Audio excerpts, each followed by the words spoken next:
I never thought I'd be injected with fertility hormones against my will, right at the dinner table, surrounded by my family's laughter. My mom held the syringe like it was a birthday gift, and my sister, she was the one holding my arm down while it happened. My name is Hannah Sanders. I'm 28 years old and a reproductive rights attorney. I used to think that forced pregnancies only happened in faraway places, buried deep in the shadows of broken systems I've spent my career trying to expose. But the truth is, I forgot to look behind me. It was happening right in the kitchen of my childhood home. It was a Saturday evening. My family had gathered for a reunion dinner at my mom's house in Springside, Missouri. I hesitated when I got the invitation, but Mom insisted. "It's just dinner, Hannah. You've been drifting away from the family." I didn't want to make it a big deal, so I showed up. Everything looked normal. Until I noticed a small table pushed against the wall, covered with a white cloth, right beside the fireplace. On it sat a medical kit, a few vials, and a syringe. A chill ran down my spine. I asked about it, and my mom just laughed. "Don't worry, it's just the first step. The doctor said you're not exactly getting younger." Before I could get up, Tiffany, my sister, who's already been a surrogate for 4 different couples, stepped behind me and pinned down my arm. She whispered, "Just go along with it. You don't realize how sacred this is." Then my mom, Carol, didn't even flinch. She plunged the needle into my thigh as my aunts, uncles, and cousins clapped like it was some kind of ceremony. A burning sensation tore through my body like fire under my skin, my vision blurred. The last thing I saw was my mother leaning down, whispering, "You'll thank me once you're holding your first baby." I don't know what happened after that, but at that moment I knew one thing for sure. I had to escape this nightmare they still dared to call family. When I woke up, everything was white. My vision was blurry, my head throbbed like I'd just been in a car crash. But the worst pain wasn't physical. It was deeper. Somewhere no painkiller could reach. I didn't even know where I was until I heard the soft beeping of a heart monitor and smelled the sting of antiseptic in the air. A nurse walked in, her voice gentle. "Good morning, Ms. Sanders. You're at Springside Medical Center. You were brought in last night after a severe reaction to a high-dose fertility hormone injection."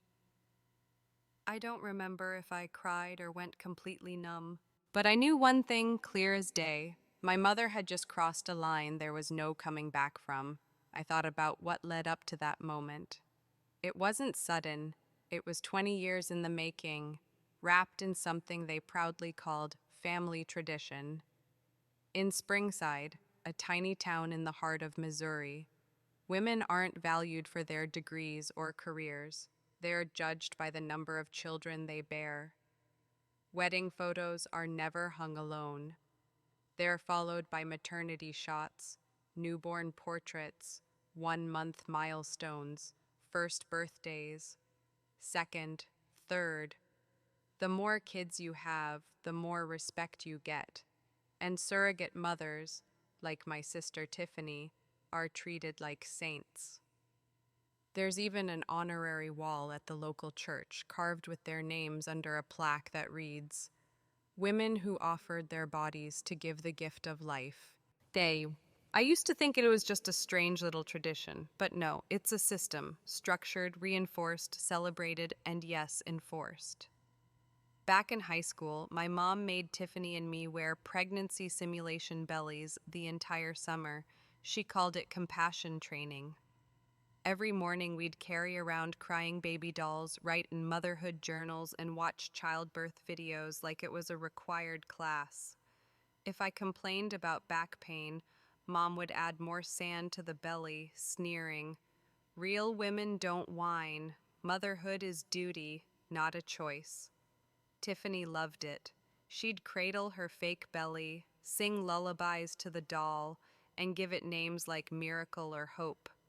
Me? I just counted the days till I could escape that town. I got a full scholarship to the University of Chicago, majoring in health law and bodily autonomy.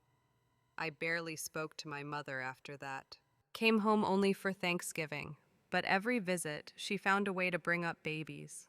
The last time I spoke to her before the intervention, she called and said, "So you're just gonna let your uterus rot?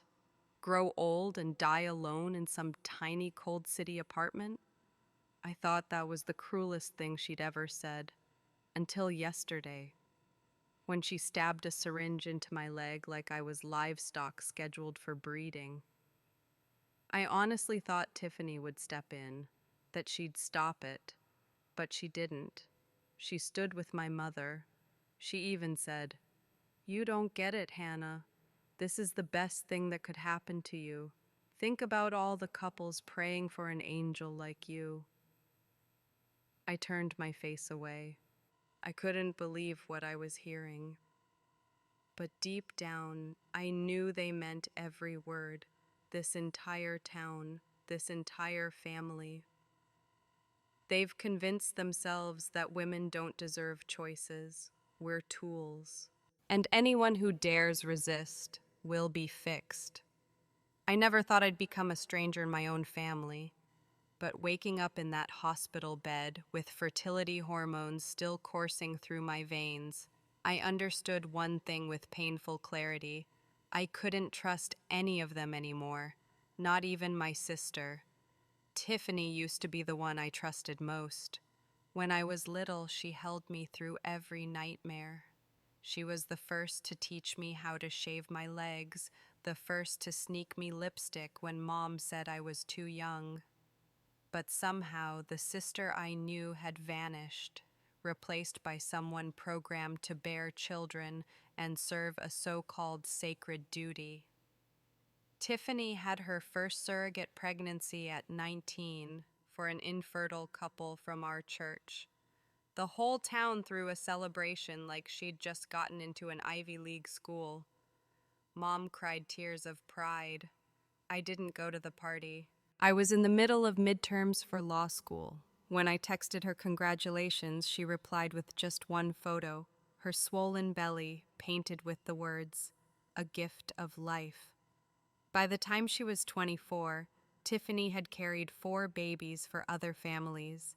Each time she came back from giving birth, she looked more worn down.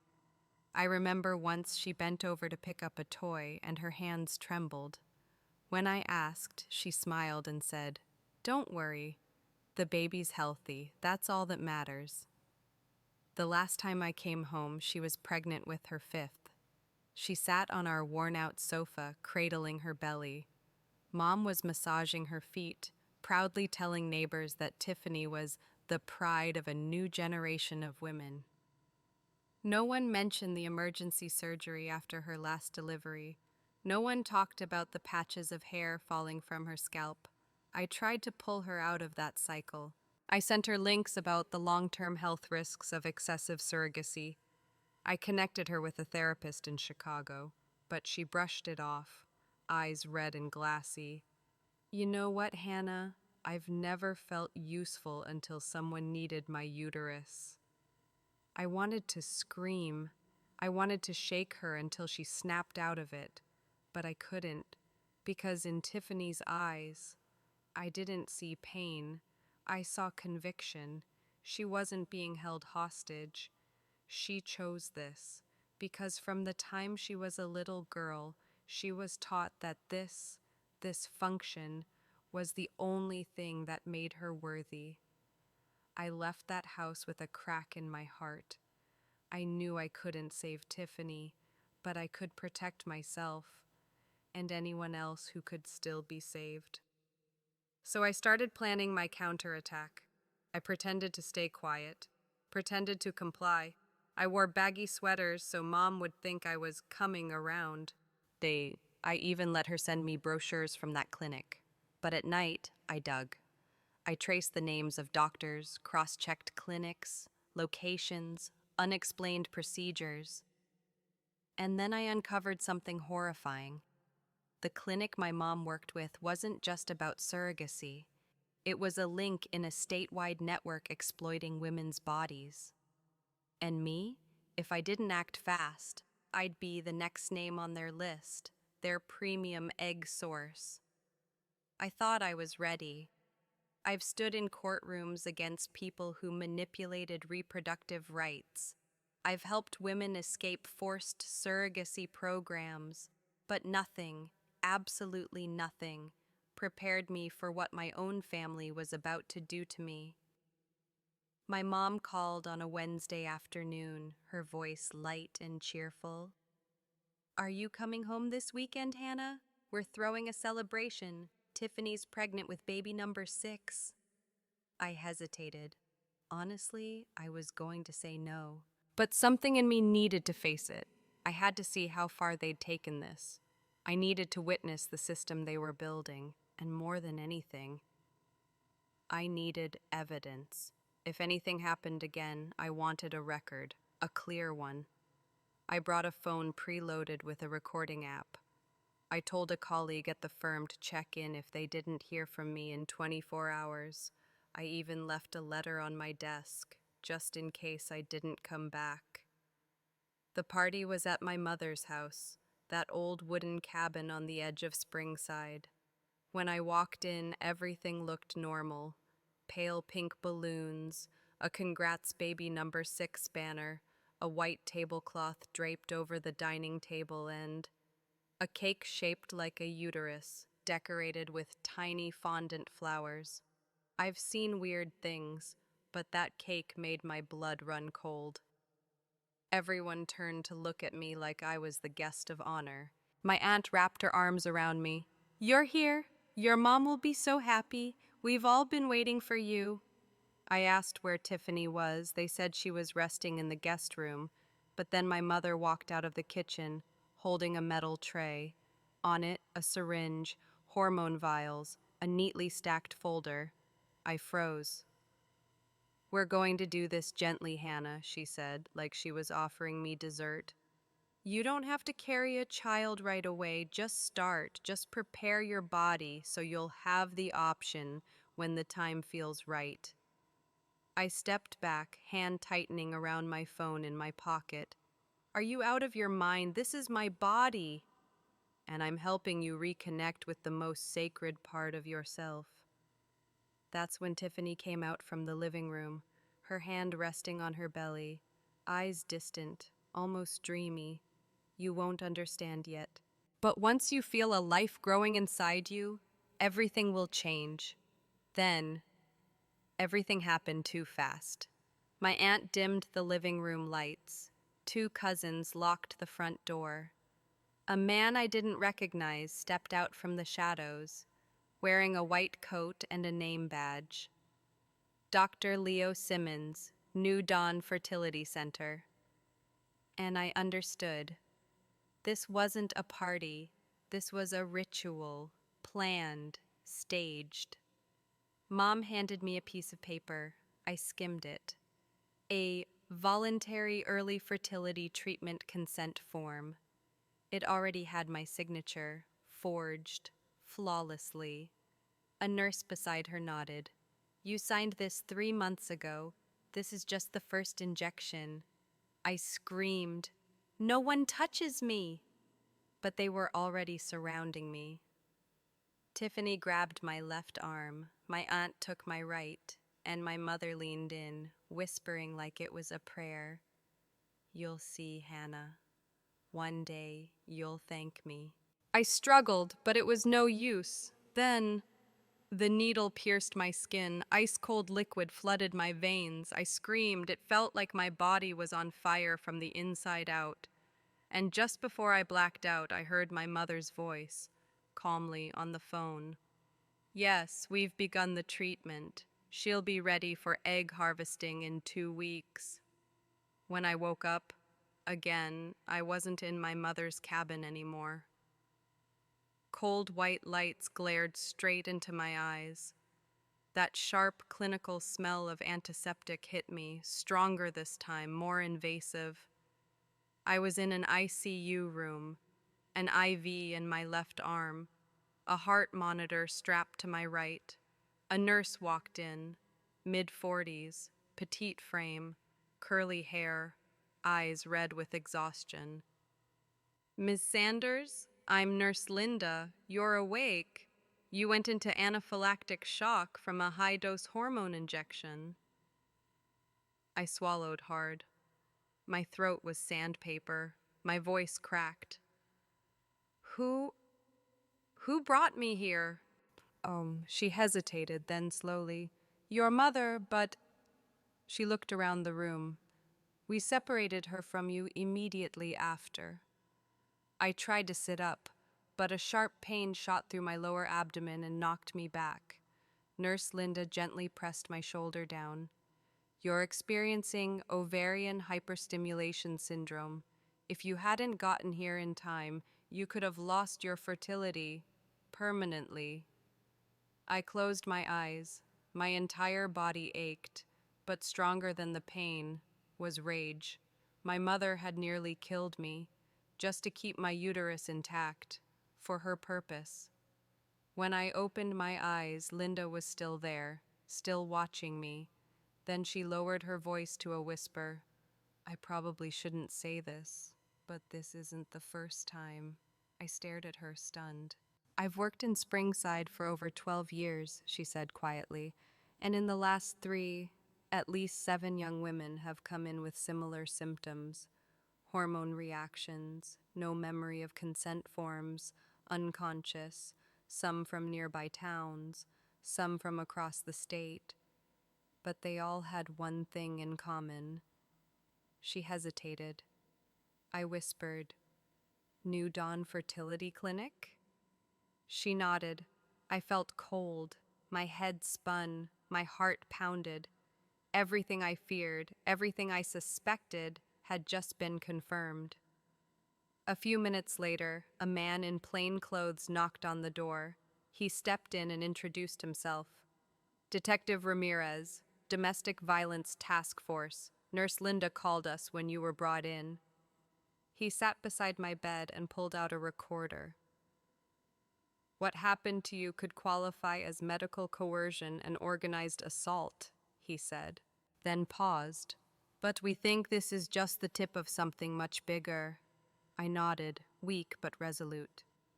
"I'll cooperate. I have names, I have fake documents, and I think I'm one of the lucky few still alive to tell the story." Detective Ramirez glanced toward the hallway. "We're going over your intake papers. There's something you need to see." He pulled out a file. Inside was a medical power of attorney, dated 3 months ago. It had my forged signature, and it named my mother as my healthcare proxy. I froze. They'd planned this for months, and I had been just another step in a blueprint I never even saw coming. I clenched the bedsheet in my fists, whispering under my breath, like a vow. "They're going to pay for this, not just for what they did to me, but for every woman who was ever forced into silence." I thought once I made it to the hospital, away from my mother's house, away from Springside, everything would stop. I was wrong. They didn't need to tie me down. They didn't need to lock any doors. They used something far stronger than chains, a story, told often enough, with enough confidence, until it became truth. The next morning, while I was lying in bed reading the medical documents Detective Ramirez had given me, a man in a suit walked into my room without knocking. Smooth face, cold eyes, the quiet confidence of someone who's used to winning. "I'm Dean Morris, attorney representing Mrs. Carol Sanders, your mother," he said, placing a briefcase on the side table. "I understand there's been a bit of a misunderstanding during your recent medical treatment. We're here to clarify and ensure you receive the best care possible." Before I could respond, he pulled out a stack of documents. We're filing for an emergency psychiatric evaluation. There are signs you may be experiencing paranoia induced by hormonal imbalance. Your mother has reported violent behavior and self-harm tendencies. I sat up straight. She injected me against my will. I never consented to any of this. I'm the victim here. Morris didn't blink. Several witnesses say you participated voluntarily, including your sister, Tiffany Sanders. My fists clenched. Tiffany isn't Tiffany anymore. He gave a small, knowing smile. Classic dissociative paranoia, blaming loved ones, rejecting reality. A few minutes later, a hospital staffer entered the room holding a new file. Inside were photos, 3 infant dolls arranged on a shelf in what looked like my apartment. A note underneath read, "Patient exhibits abnormal attachment to childlike imagery." I stared. I'd never seen those dolls before. "They were found in your home," the staffer said. "Your mother stated you often played with them when you felt anxious. Perhaps you don't remember, due to the medication." I couldn't speak. I couldn't move. They staged the scene, they planted evidence, they used my own apartment as a set, to film, to photograph, to create a narrative that I was mentally unraveling. Then came the final blow. I called my law office. My assistant answered, her voice soft and cautious. "You should rest, Hannah. Your mother informed the partners that you're currently in inpatient treatment for fertility-related psychological distress." I said, "I'm not infertile, I'm being targeted." She hesitated. "I understand, but you sent an email at 4 a.m. stating you were taking a leave of absence and authorizing your mother to handle your personal case files." I never sent that email. My password had been changed. My emergency inbox, where I kept the evidence on the fertility coercion network, had been wiped clean. My mother wasn't just destroying my health. She was dismantling my entire identity, one layer at a time. I turned toward the window. Outside, Tiffany stood with 5 children at her side, her belly rounded once again with another pregnancy. She waved like this was just another Sunday morning. And me? I'd been injected without consent, locked out of my own accounts, labeled mentally unstable, led step by step into the perfect trap, total control. But I've learned one thing as a lawyer. Every system has a loophole, and I'm going to find it. I couldn't sleep that first night in the psychiatric unit. The room was small, freezing cold, white walls, a bed with safety straps. Dim hallway light seeped through the tiny glass window on the door. Somewhere nearby, a woman was screaming again and again, "I'm not crazy, I just don't want to be a mother." I clenched the blanket tighter, my heart pounding. Her words echoed through the halls like they'd come from my own throat. The next morning, I was escorted to my first psychological evaluation. And who walked in? Dr. Margaret Whitfield. The same woman I'd seen sitting between my mother and the new dawn doctor during that so-called intervention dinner. Back then, I didn't register her face. Now I knew exactly who she was. My mother's best friend from the women's book club, over 10 years. She wore a cream-colored dress, her silver hair was tied neatly back, pearl-rimmed glasses, and a smile that never reached her eyes. "Good morning, Hannah," she said warmly. "Your mother has told me so much about your pain, your desires, and the inner conflicts you're not quite ready to face." I wanted to scream, but I knew better. If I reacted, I'd lose. So I smiled softly and said, "I'm looking forward to getting help." And then she began. The questions came like traps already laid. Do you ever feel like someone's watching you? Do you often dream of having a child and feel ashamed afterward? Do you believe you deserve to be a mother? I knew how this game worked. One wrong answer would be labeled paranoia, a refusal to conform to feminine norms, a hormonal disorder, a diagnosis ready to be used against me. So, I started acting. I told her about a dream where I held a newborn, said I cried because I didn't feel good enough to be a mother. I let the tears fall, just enough. Not too dry, not too dramatic. Her expression softened. She nodded. I think we're making real progress, Hannah. Your mother will be so pleased.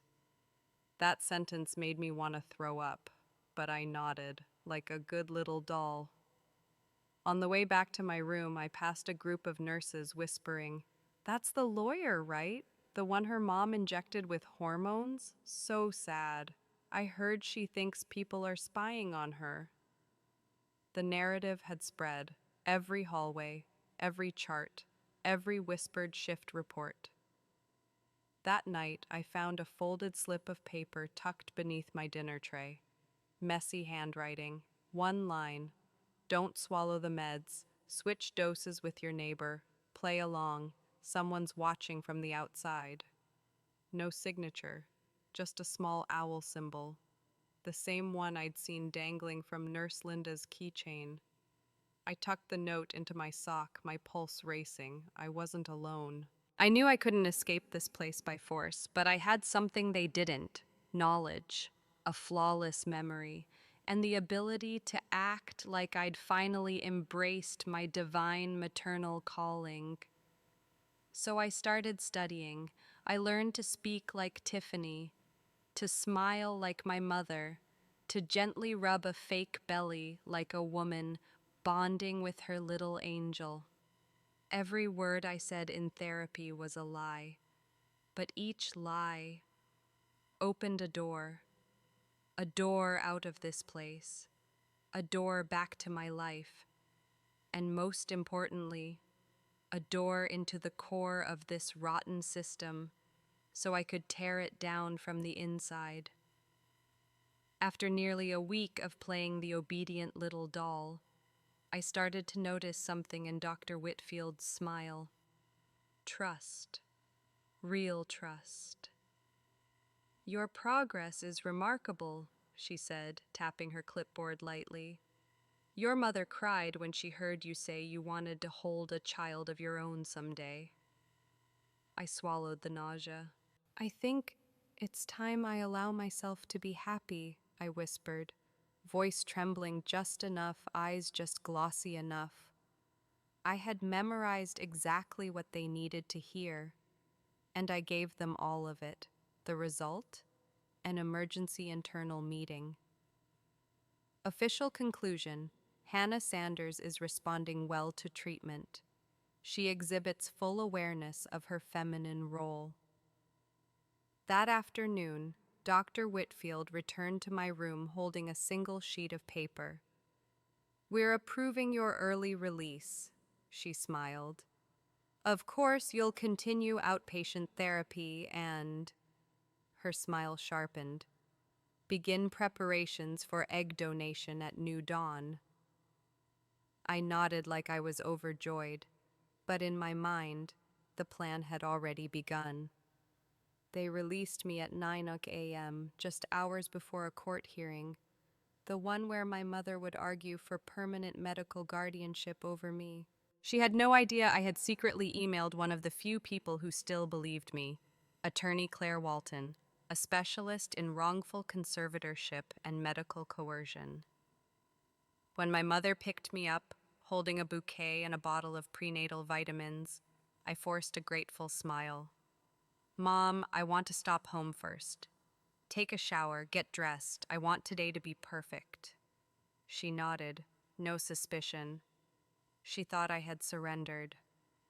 Back at my apartment, I locked the bathroom door and pulled out a burner phone hidden behind the mirror. "The hearing's at 2 p.m., I told Claire. I don't know if I'll make it." "I filed an emergency objection. If you arrive before the judge signs, we still have a chance." I hung up, opened the tank behind the toilet, pulled out the folder I'd hidden weeks earlier, forged signature documents, photos of unauthorized hormone injections, an audio clip of my mother saying, "She'll be ready for harvesting soon." Then, a knock on the door. "Are you ready, sweetie? We need to head to the clinic." I stepped out, wearing the dress she picked, white, soft, feminine, and I smiled sweetly. "I'm ready, Mom, but I'll need to use the restroom once we get there." At New Dawn Fertility Center, they led me in for preliminary screening. While my mother was distracted signing consent forms, I quietly slipped through the staff hallway and out the back emergency exit. My ride, pre-booked, was already waiting. I arrived at Lincoln County Courthouse at 2:20 p.m., out of breath, still wearing the white dress. Claire was waiting outside the courtroom. Inside, the judge had already begun reading. Petitioner, Mrs. Carol Sanders, asserts that her daughter suffers from delusions and is medically unfit to make independent decisions. I pushed the door open. "Apologies for being late, Your Honor. I have evidence that refutes every claim made by the petitioner." Heads turned. My mother went pale. Her lawyer stammered. The judge paused. "Ms. Sanders, you're here voluntarily?" "Yes, and I'm prepared to prove I am fully competent, that my mother has committed medical manipulation, document forgery, and reproductive coercion." Claire stepped forward, dropped the folder onto the desk. I looked straight at my mother. "You don't control me anymore." When the judge closed the case file, the entire courtroom seemed to hold its breath. He looked up, voice firm and final. "After reviewing the evidence, including audio recordings, medical documentation, and independent psychological evaluations, I hereby rule: the petition for medical conservatorship filed by Mrs. Carol Sanders is denied. Full medical autonomy is restored to Ms. Hannah Sanders. Furthermore," he paused, glanced at my mother, trembling at the petitioner's table, "this court issues an emergency restraining order. Effective immediately, Carol Sanders is prohibited from contacting, approaching, or representing Ms. Hannah Sanders in any legal or medical capacity." The gavel came down. Case closed. I exhaled. My whole body felt like it had just shed 1,000 pounds of invisible weight, carried since childhood. But before I could fully feel the relief, I turned and saw her, Tiffany. She stood at the back of the courtroom, right near the exit, 8 months pregnant, cradling her 5th child in one arm. 4 more clung to the hem of her skirt. One hand gripped the bench for balance. Her face was hollow, her eyes so red and sunken I barely recognized the sister I once idolized. Our eyes met, and my chest ached. I wanted to run to her, to hold her, to scream, "This isn't your fault. You're a victim. You deserve saving." But she spoke first. "How could you?" Her voice cracked. "Mom loves us. She only wanted what was best, and you just destroyed our entire family." I said nothing. I knew any response would be wasted. She stepped forward, tears streaming. "You dragged her into court. You locked her out of our lives, and now the whole town calls her a monster because of you." I took a deep breath. "I didn't destroy anything, Tiffany. I just refused to be a tool." "A tool?" She laughed bitterly. "You've never understood. You've never been a mother. You don't know how beautiful it is to grow a life inside you." I looked at her swollen belly, then down to little Emma, her oldest, just 6 years old, clinging to her hand with wide, frightened eyes. I asked softly, "And this baby, was that your choice? Or Mom's? Or someone else's?" Tiffany froze, just for a moment. Then she turned away. Don't ever come near us again. A sentence like a knife, sharp and silent. I stood alone in the courthouse parking lot, watching her waddle away, dragging her aching body, surrounded by children, her posture still perfect, still pretending to be the model mother. And me? I stood holding a copy of the court ruling, victory in hand, but my family slipping away. Claire came up beside me, resting a hand on my shoulder. You okay? I nodded, but whispered, no, but I will be, and I'm not done. That night, I began drafting a civil lawsuit, not just against my mother, against the entire New Dawn Fertility Center, the doctors, the forged paperwork, the staff targeting vulnerable women, all of it. I knew I might never get Tiffany back, but one thing was certain, I could protect girls like Emma before they become the next Tiffany. I thought that court hearing was the end. Turns out it was only the beginning. 3 days after the legal victory, I filed an official complaint with the Missouri State Medical Board. I attached every piece of evidence I had gathered during my time in confinement.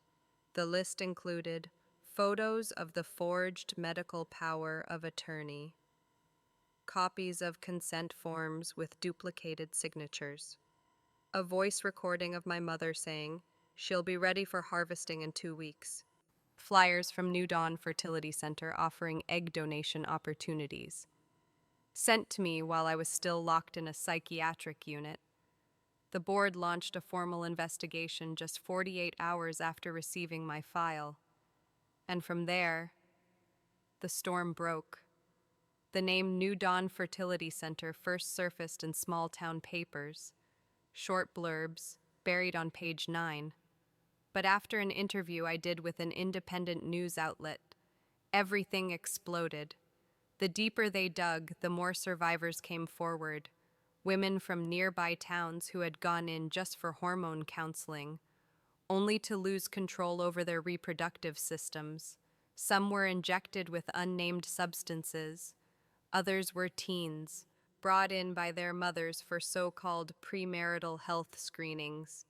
Refugees, women with abuse histories, unhoused girls, all marked on target intake lists managed by clinic staff.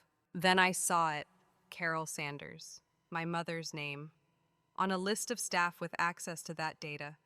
She wasn't just complicit, she was authorized, part of the design. There was a whole network behind it, masquerading as family support, built on reproductive coercion. But like every battle against entrenched power, the backlash came. Some media turned, called me paranoid, a daughter who betrayed her own mother, a pastor who had adopted a child born from one of Tiffany's surrogacies, went on air and said I was rejecting God's design for womanhood. Even people at my law firm started to keep their distance. I expected it, but expecting it didn't make it hurt less. So I focused on what mattered, the women who hadn't spoken yet. I launched an anonymous hotline, offering free legal consultations to any woman who'd been victimized by reproductive clinics. In the first week, over 200 calls came in. Half of them were from girls, under 18. I stayed up every night, past 2 a.m., eyes burning, heart on fire. I couldn't save my sister. I couldn't rewrite my mother's past, but I could and would stop the cycle from infecting the next generation. One cold, rainy afternoon, my phone buzzed with a number I didn't recognize. I almost didn't pick up, but something made me answer. Ms. Hannah? The voice was tiny, breathless, afraid. It's Emma, Tiffany's daughter. I shot up from my chair. I'm using a friend's phone. I don't want Mom to know I called. But I heard Grandma say One day, it'd be my turn. My throat tightened. I don't want to be like her. If I don't, what can I do? I gripped the phone, eyes filled with tears. You start by believing this, Emma. You weren't born to serve anyone. You are your own. And I'll be here whenever you need me. 3 weeks later, I got Emma's first message since that secret phone call. Just one sentence, no punctuation, no emojis. Grandma says next week it'll be chosen. I didn't have to ask what she meant. I knew. I had seen that ritual. How my mother, Carol Sanders, rang the silver bell in the living room. How she placed her hand gently on a child's head and declared, before the entire family, "We welcome the next one, the one who will carry our legacy forward." I used to think it was just a twisted performance, but no, it was a conversion ceremony, turning a little girl into the next reproductive asset. And this time, the chosen one was Emma, my 6-year-old niece. I didn't go in alone. I contacted Detective Ramirez, the one who'd helped me during my psychiatric hold. He said, "I can't intervene without direct evidence, but if you record enough to prove child endangerment, I can get the warrant." So I made a plan. I embedded a hidden camera in my jacket button. I live-streamed from a backup phone disguised as a fitness tracker, and I stepped into the role of a lifetime, the prodigal daughter. Back to embrace the tradition, to reunite, to surrender. The ceremony was held in a small chapel in Springside. Candlelight flickered against white cloth draped over an altar. At the center, a large wooden chair where the chosen girl would sit. Emma wore a white lace dress.